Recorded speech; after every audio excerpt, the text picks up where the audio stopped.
Martin and I actually, we met when Martin O'Malley was mayor. He came and spoke at the New School. We met most recently during the NGA, the National Governors Association in Washington. I said I wanted to do this. I wanted to go to, we've been to, actually today is our 21st Global Access Forum like we have here today. And he was the first governor to take me up on it. So I'm particularly happy to be here. And like any good chief executive, when Deb got up to speak, he leaned over and said, "Now don't you steal her." He said, this is like bringing your best police commissioner to a mayor's conference, and everybody says, "Hey, that's a good police commissioner. I ought to get that guy." So I'm very happy to be here. This is about jobs, and this is an excellent place to do it and a beautiful site to talk about today. The president said on Thursday he wants to see more of the words "Made in America." I know the governor would like to see "Made in Maryland," but "Made in America" would be good too. "Made in the USA." And I think that we can do that, and that's really what we're here to talk about today. So I'm going to see how this, did I do? Oh, here's the clicker. I got the wrong thing. Let's see if I got the right thing. I know I've done something wrong already. When in doubt, enter. Somebody have a clue? Did I do the wrong? You know, when I was in college, when I was in college, my job was to show the slides, and I made $3.35 an hour. It helped put me through college, and the only bad thing I often have told people is one day in class, the class was 6 o'clock, and I never did this. I had a couple of beers for dinner at 5:15. So I'm sitting in the in this little slide room in the back of the giant lecture hall, and I fell sound asleep. So this professor, older guy, had to climb up all those stairs, bang on the door, wake me up. I did not get fired, but the slides worked. What did I do wrong? It's working. Let me just back up the slide. Okay, what would you like me to do? It takes 3 people to help it. Is that it? Okay. Hold on. I have to back it up once for you. All right. There you go. Okay. Let's see if I do that. All right. Should work There we go. perfectly. Now it's working. Beautiful. All right. Now, somebody else used this statement about the United States, where customers are, thankfully has gotten a lot of resonance. But the point is, only 5% of customers live in the United States. And when I talk to an audience like this, I think about what many American companies are doing. It's as though they're going to focus on 4 or 5 people right here, and I'm going to ignore everybody else in the room. And that's what most American companies do. They just say, we're only going to talk to people living in the United States, and nobody else matters. And that's what U.S. companies are doing over and over again. They're ignoring the 95% of the world's population that lives outside the U.S. Now, why is that uniquely important? It's because by the end of this decade, and it's not even 10 years from now, the end of this decade, there are going to be 1 billion people who are middle class around the world. 1 billion new people enter the middle class. And what does that mean? That's 1 billion people who are going to be flying on airplanes, using trains, wanting power 24 hours a day, 7 days a week, wanting a well-balanced diet, something we Americans perhaps do too much of, adding calories to their diet. We, in terms of calorie intake, what that means is, Governor talked about raising chickens and exporting poultry. It's increasing the kind of food and diet and medical services and all the services that come with people getting increased wealth. So those opportunities are there for us to take advantage of. Now, we are still the largest manufacturer in the entire world. Make no mistake, we still manufacture more goods, more services, and more economic goods than any other country in the entire world. And yet, when it comes to exports, we're number 3. We were the largest export until 2002, and at that point we were overtaken by Germany and then most recently overtaken by China. there's no reason, and there's nothing third rate about the United States that we should be the third largest exporter in the world. And partly what we're here and talking about is how we regain that. And we have the products, we have the innovation, we have the know-how. What we have to do is start selling it and selling it around the world.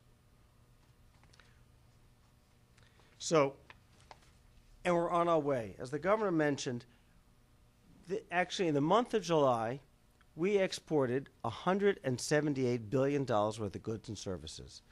There has never been a month in the history of the United States that we have exported more goods and services than the month of July of 2009. It is an all-time record. And the record before that was in April. And before that was in March, and before that was in January. So month after month this year, we have hit all-time records for the amount of exports we're doing. So we are up about 16% over the first year, 2009, with the year of the National Export Initiative. So we are well on our path to doubling exports, and in fact, right now, moving a little bit faster than is even needed to double exports in 5 years. So we are making much more progress in that area. And if you think about where some of the lead countries, if you remember your high school geography classes, Turkey, number one. Like I said, exports up about 16%, and exports to Turkey are up 50%. Anyone here exporting to Turkey? You should raise your hand loud. All right. If you're not, you ought to. That is a strong, strong market, and if you want advice, one of the things you could also do besides listening to us at the front of the room is talk to some of your colleagues here.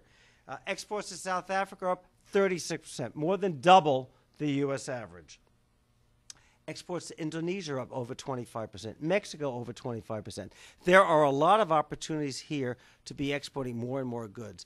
When I meet small business owners around the country, and if they're involved in exporting, each and every one of them has told me they're having record sales and a record year. So if you're, I was a small business owner for 20 years. If you're looking to grow your business, exports are clearly the way, and these are some of the countries to take a look at. Now, let's take a look at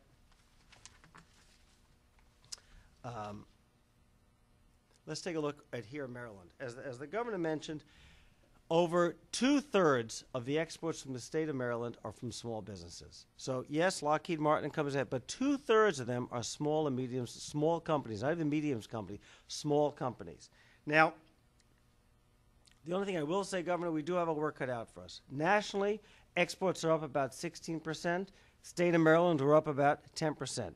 In normal times, that's good, but frankly, there's no reason with this dynamic governor and the people in this state that this state cannot be leading that charge and doing at least the average, which is 16%, or even better than the average. And that's one of the reasons we're here today, is to look at what are the tools needed to help Maryland become in the forefront of states in the United States leading in terms of exports. And the trade missions are an important part. The government mentioned just was in China. Am I allowed to tell where you're going next? Is that a secret? No. Governor's on his way to India at the end of the year. India right now is our second largest destination for exports at Export-Import Bank. Number two, only to Mexico, is a very, very strong market. So I would imagine we're going to be working with the governor on finding ways to make sure that the financing tools of Ex-Im Bank are part of that trade mission to make sure that companies come back with not only good sales contacts and meeting people, but also a couple of orders. Brazil is also very strong. Brazil is another strong market right now. Let me give you a quick history of Ex-Im Bank to just give you some perspective. We were founded in 1934 by FDR with one purpose and one purpose in mind, and that is to increase jobs through exports. Pan American Highway began in 1930, financed by Ex-Im Bank, a 30,000-mile highway that 30,000-mile highway that connects Washington State with Chile, goes through 14 countries. This was a key initiative and a key project to really link trade between North, Central, and South America. I was just recently in Monterrey, Mexico, and what are we now selling to Monterrey? We're selling airport security systems, luggage screening systems, so it continues. In the 1930s and 40s, it was actually trade routes that were trucking routes, and today we're also connecting through airports. The Marshall Plan. Marshall Plan in 1946 was largely financed loans from the Export-Import Bank to Europe to rebuild and buy U.S. goods and services. We provided $2 billion worth of loans in 1946. I still think $2 billion is a lot of money. $2 billion was really a lot of money in 1946. It's about $128 billion today.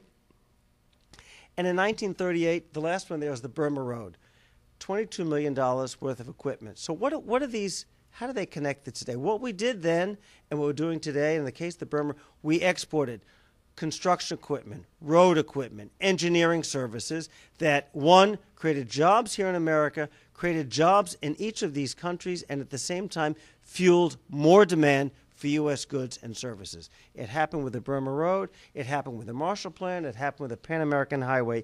Each and every one of these were ways of creating jobs in both countries.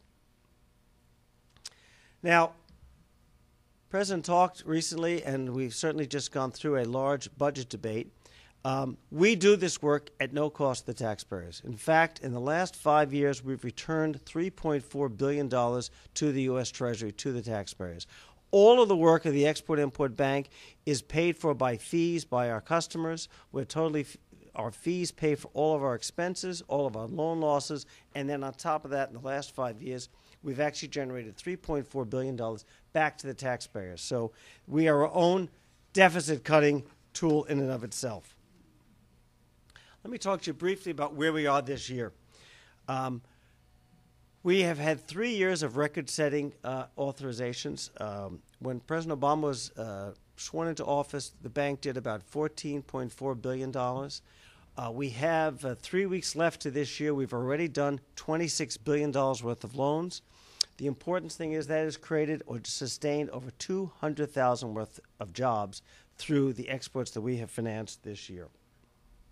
So we are on track for another record-setting year, and at the pace we're going, we will be either at or close to doubling the size of our loans to help fuel more exports going overseas than we did in 2008. Now, all this opportunity, all this exports, all these countries, why aren't more companies exporting? And I think part of it is this. Do you know this painting? It's called The Scream. And the reason I put this up here is when I talk to companies, why aren't you exporting more? They're concerned that, you know what? I have trouble if I don't get paid from a customer in New Mexico, New Jersey, New York. What do I do if I sell to New Delhi? How am I going to get paid there? And I'm going to try and explain why you can remember this slide, and then I want you to extinguish it from your memory. The point is, a lot of people don't want to export because they're afraid, they're fearful. And they're fearful are justified. They're concerned about, if I don't get paid, I can't jeopardize my entire company, everything that I have built, if I have a customer who either doesn't pay or doesn't pay in a timely fashion.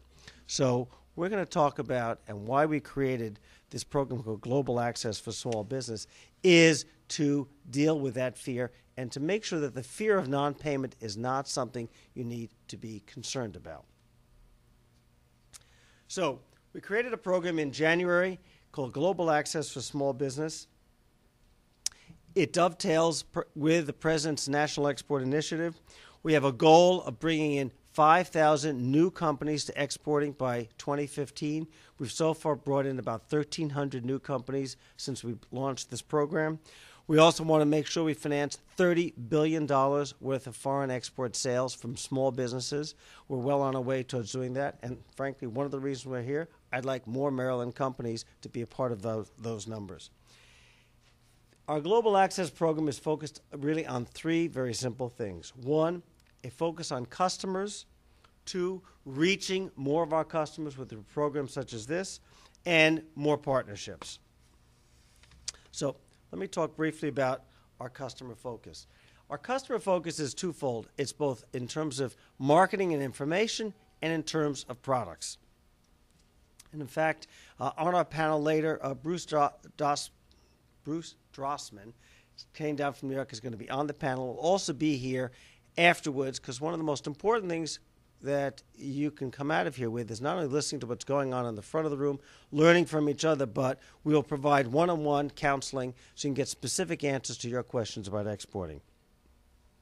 So it's both a communications program, but importantly, it's also new products. I'm just going to talk about one of them, Express Insurance. For example, if you have customers overseas and you're looking for insurance of receivables of up to $300,000 per customer, we are now approving those in 5 days or less. We launched this in April.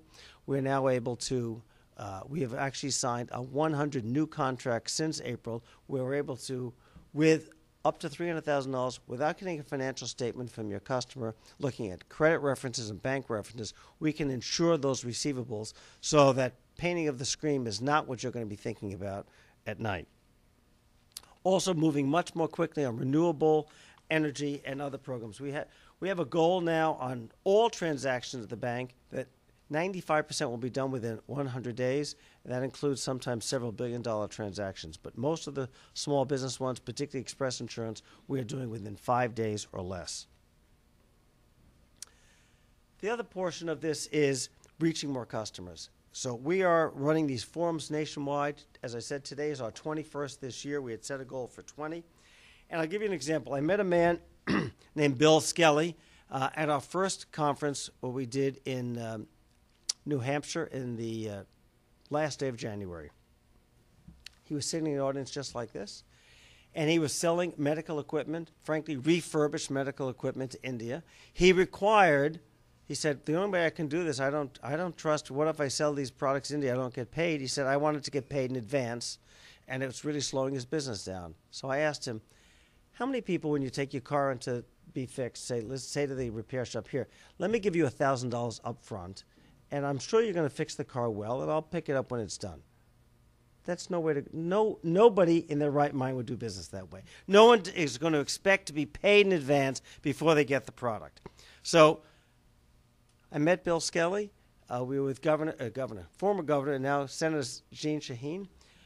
As a result of that, we connected him with our Ex-Im Bank office. He took out $250,000 insurance on receivables, and he told me recently he's now selling over $1.25 million worth of exports to India. That is since the end of January. I am hoping that after today, I pick up a story like that from this room, and I can take that. So when I'm speaking a month or two from now, I want to be referring to not to someone I met in January, but someone I met here on September 12th in Baltimore. That's what this program is about. It's about connecting and making sure that we can make greater export sales. It's also about partnerships. We have 60 city-state partners around the country. I'm very happy, obviously, as the Department of Business and Economic Development is one of our partners in terms of spreading the word and making sure we can deliver these products and services. I just met Christian this morning, and I know that Singi is also going to be moderating the panel. But that's a key way that after today, to keep connected to the Ex-Im Bank, both Bruce and the Department of Business and Economic Development can do that. Let me give you a couple of quick examples. We'll open up for questions, and then we'll go on with the rest of the program. Patent Electronics in Gaithersburg. I went to visit this company. It's run by Bobby and Bert Patton. They have 7 brothers and sisters, so it's a large family. They got a lot of people in the business. But they make telephone routing equipment. They compete with Cisco. They compete with Huawei and ZTE. It's a $30 million company. What we provide Patent Electronics with is a $4 million working capital loan.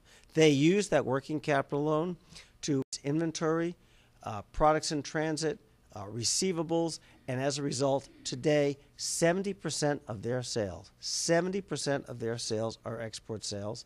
They've got 200 employees selling to 20 countries, and almost all of it, as I said, 3/4 of those sales are export sales, and we're providing with the working capital to make sure that they can make those sales and keep growing their business. Another example, insurance. I talked a little bit about insurance before. Holmatro sells hydraulic rescue equipment. There's a picture of it right there. What we're doing here is insuring their receivables. So when they're selling overseas, we actually insure the receivables. And as a result of insuring their receivables, 1, they know they're going to get paid. 2, they're able to extend terms. So instead of selling even as the example I gave about the having your car fixed, not cash in advance, not even 30 days. If you need to, you can, through this insurance product, provide 30, 60, 90, 120, 180-day terms, which frequently is the difference in making a sale. In this tight credit environment, if you can offer your customer terms like that, that actually can be the difference between making a sale and not making a sale.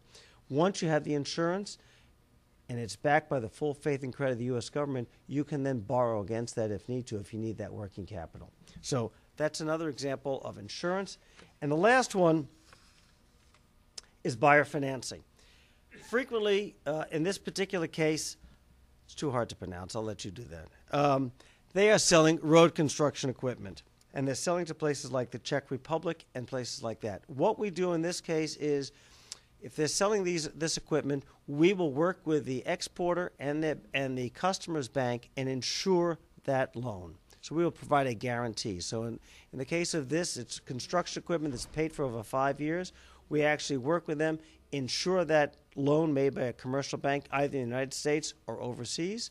And as a result, it reduces the interest rate and in many cases induces the bank to make a loan where they might not have made it otherwise. So we're looking at both working capital, we're looking at insurance, and we're looking at buyer financing as the three main tools towards helping build your export sales. And what's the benefit of all of this? Remember that first slide? This is the benefit of this. I want you to sleep better at night. That's why we're doing this. I want you to have a really good night's sleep. I want you to not be worrying about getting paid. I want you to sleep well so when you get up in the morning, you're not worried about whether your business at risk. What I want you to worry about is making great products, selling them at a really good price, finding good customers, adding to your payroll, and building our economy here in this country. That's really what we can do. We can help you build your business, and we can help reboot our economy in a significant way. There's no reason we cannot be the #1 global exporter and maintain our preeminent role in the global economy. So I want to close with one quick story, and you'll find out why I'm going to tell this story, because someone sent it to me and it just seemed appropriate. And they're three men, and they're asked by their pastor how they want to be remembered when their coffin is brought into the church, and as the community is there paying their last respects, how they want to be remembered. And the first guy says he says, Father, I want to remember it as a wonderful husband, a spiritual leader, really a great family man. Second person, Eugene, said, I want to be known as a teacher, servant of God, a person of my community who really gave back to my community. And then he asked the third person, named Fred, which is why I like this story, and Fred said, when my coffin is rolled into that chapel, I want them to say, look, he's moving. So the reason for that story is we need to get moving. We need to keep moving our economy. We need to be moving up those export sales, and that's how we're going to reboot our economy. So let me close by the next panel afterwards is going to be from 3 government agencies, someone from the Commercial Service, SBA, and the Export-Import Bank. And they're really here so you can better understand what tools, what financial tools, what advisory tools are available to you. That's what this National Export Initiative is about. It's about making sure that those connections are available to you so that you can maximize your export sales. Then there'll also be a panel with some of your neighboring businesses who are exporting and exporting successfully, who will be able to give you some ideas of how they have met that export challenge. And then, as I said, afterwards we're going to have time for one-on-one counseling. So with that, thank you for joining the governor and myself today. I've got time for a couple of questions, then I'm going to turn it over to Singi. So thank you.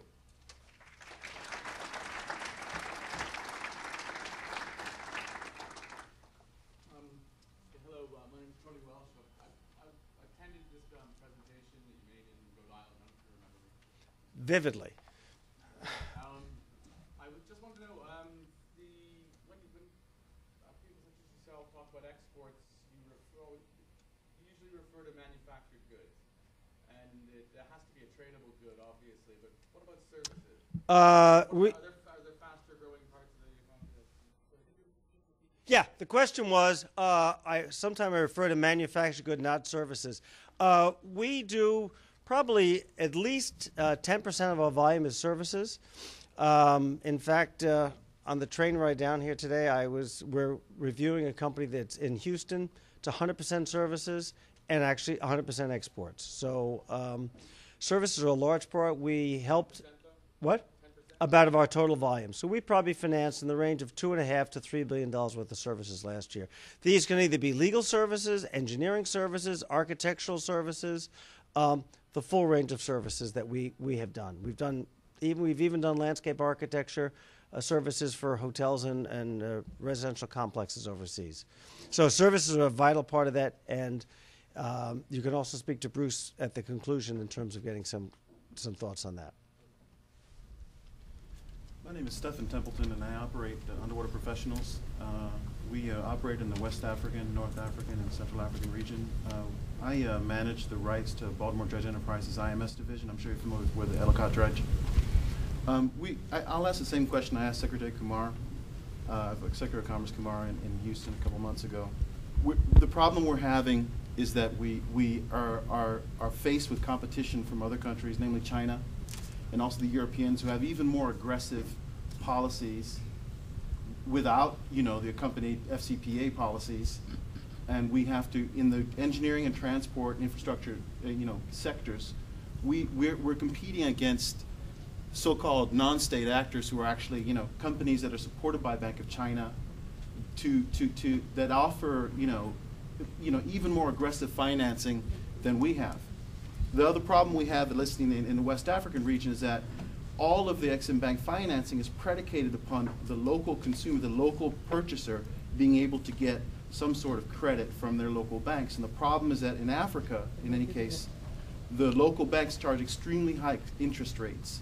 So when we're trying to export, which is a major exporter for Ellicott Dredge, when we're trying to export to Africa, our bottleneck is not U.S. government programs to support, and we really appreciate the changes of the Global Access become allowed to facilitate work. But the problem we're having is that our local clients are having difficulty raising the letters of credit, getting financing locally, and that's our bottleneck. And that at the same time, the Chinese are facilitating that. They're actually, they're setting up banking services in our markets, offering that. How do we compete against that? That's the same question I asked Secretary of Commerce Kumar, and I'd like to see if you're looking at that. Did you like his answer?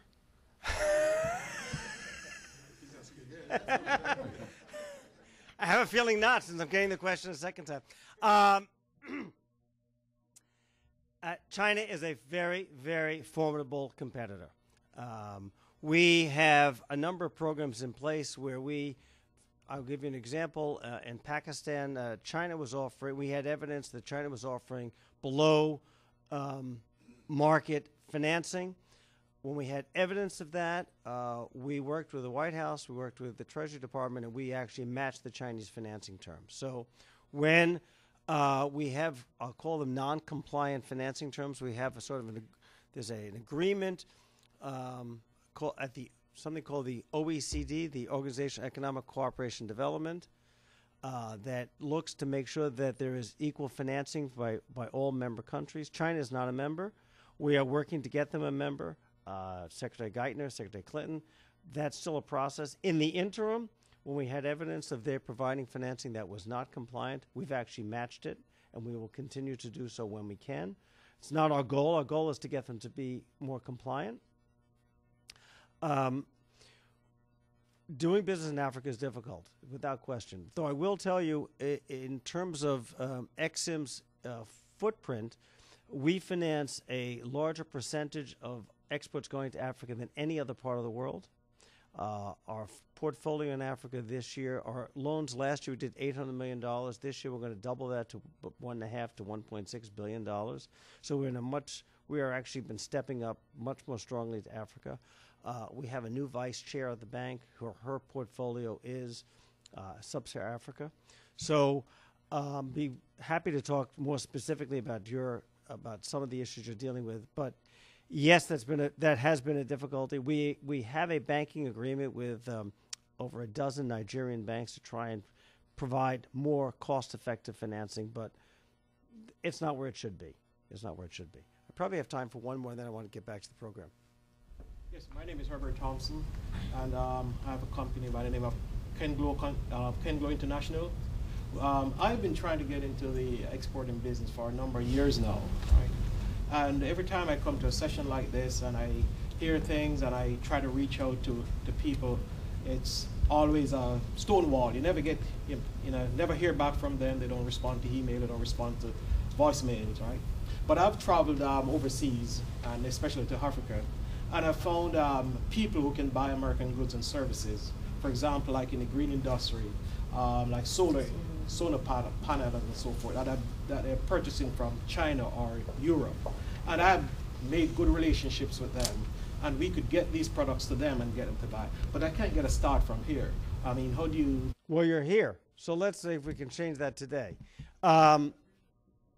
At the next panel, that's why we organized this. One, we've got 3 federal agencies: Small Business Administration, the Commerce Department, and Exim Bank. And partly is to help to determine what your need is. Is your need financing? Is your need working capital? Or is your need connecting with buyers?